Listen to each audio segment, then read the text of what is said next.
Hello, I'm Daniel Kasoy, and today is June 4th, 2024, and this is United24 Media. Today's headline: another way to strike Russia, legally. The Netherlands has joined the coalition of Western nations that are giving Ukraine the green light to strike within Russian territory, as soon as they deliver that equipment. Ukraine can strike military targets in Russia using Dutch F-16s. The Minister of Defense of the Netherlands, Kajsa Ollongren, told Politico that they would not impose limitations, as was the case with the Belgians. According to her, Ukrainians have the right to strike proven military targets, so as soon as it's in Ukraine, it's up to Ukraine how to use it. Russians struck Dnipro this morning. At least 7 people, including a 1-month-old baby, were injured in this attack. According to the governor of the region, air defense forces intercepted 2 missiles, but the falling debris caused damage to civilian infrastructure. There were reports of fires and damage to homes and 1 hospital. And now, on the topic of Patriots. Christian Freuding, the head of the German-Ukrainian Situation Center, said that he doesn't exclude the scenario where Ukraine can use the air defense systems to shoot down Russian aircraft over Russian territory. According to him, the Patriot systems may be deployed in the Kharkiv region, where they are ideally suited to combat Russian aircraft equipped with glide bombs. They can use them in accordance with international law. We have great confidence that Ukrainians will not only comply, but they will do so with great tactical skill and success. Crimea is becoming a death trap for Kremlin forces, and this is reported by The Economist. The arrival of the ATACMS ballistic missiles, with a range of 300 kilometers, means that Ukraine can reach any target in the temporarily occupied Crimea. Ukrainians already demonstrated the ability to strike Russian warships, famously using the British and French cruise missiles, as well as Ukrainian-made drones. According to a former advisor to the German Defense Ministry, Nico Lange, Ukraine aims to isolate Crimea by pushing Russian air and sea forces away from the southern border, essentially strangling the peninsula as a logistics hub. Now for the situation on the front line. The General Staff of the Armed Forces of Ukraine reports that Russian forces continue their offensive operations, which are intensifying on the Pokrovsk and Kupiansk axes. Their offensive attempts are again being prevented by Ukrainian defenders, and they are inflicting heavy losses on the Russian forces. Here, you can see for yourself in our latest report. This is one of the mornings in the Pokrovsk axis, one of the hottest, according to the General Staff of the Ukrainian Armed Forces. Russia is probably still hoping to capture the entirety of the region. Only yesterday, more than 30 Russian attacks took place there, but because of accurate strikes of Ukrainian forces, the Russians lost both equipment and personnel. Heavy fights continue in the Kupiansk direction. There were more than 10 Russian attacks on the positions of Ukrainian defenders, in particular in the areas of Stelmachivka, Berestove and Terny.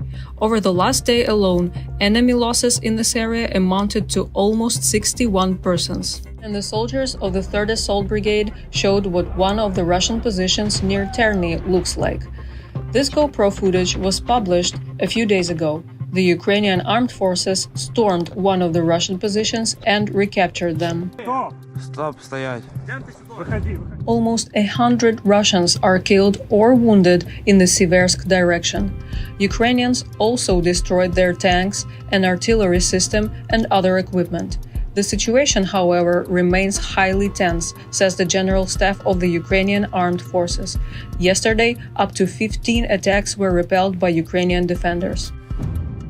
Meanwhile, that's how Vovchansk in the Kharkiv direction looks like. Ukrainian forces are controlling 70% of the city and make Russians pay a high price for attacking. Russia is conducting airstrikes in the north of the region using guided bombs. However, as in other parts of the front line, the enemies are receiving a strong response from the Ukrainian defense there. Meanwhile, Germany's Chief of Defense, General Carsten Breuer, told Reuters that Ukraine needs more surface-to-air missiles to fight Russia. Well, what we see is that Ukraine is or needs air defense, and I would say air defense, and of course artillery ammunition and weapon systems to fight against Russia in this unprecedented attack Russia has started in 22. I think the situation is pressing for Ukraine, but what we still see there is a stalemate at the front line and not very much movement in there. Ukrainian defenders struck a convoy of Russian military trucks in Russia's Kursk region. This video was published by Deep State. The convoy was stopped 3 kilometers away from the Ukrainian border. Fighters from the 53rd Mechanized Brigade and the 103rd Territorial Defense Brigade took advantage of the situation, using drones to destroy the enemy trucks. And to another successful strike, this time by Ukrainian Special Forces. They released a video showing the destruction of a Russian Gasta 2E2 mobile radar station. This incredibly expensive radar station was designed to control airspace and identify air targets, including those flying at very low altitudes. And here we have another example of Russian soldiers filming themselves committing war crimes, this time in the Kharkiv region. The video reveals beatings, threats, and a mock execution. Suffice to say, they're all in direct violations of the Geneva Convention. The Commissioner for Human Rights of the Verkhovna Rada of Ukraine, Dnipro, reported that this treatment of Ukrainian prisoners is not an exception to the rule, rather a common tactic used by Russia. All these cases of abuse, which again are available because of Russians themselves, have been documented in official letters sent to the Red Cross and the United Nations. The Philippines will participate in the Peace Summit in Switzerland. During his official visit to the Philippines, Volodymyr Zelensky met with the President, Ferdinand Marcos Jr., marking the first ever meeting between the leaders of the two nations. I'm happy to hear today from you that you participate our peace steps to the peace. That's the real thing, what really want our people, just to bring peace to our homes. Yes, and thank you for participation of Peace Summit. That's very strong signal. Like I said, we have for today more than 100 countries. 107 countries and international organizations have confirmed their participation in the Peace Summit. This was said by presidential spokesman Serhiy Nikiforov. The summit will take place in Switzerland on the 15th to 16th of June.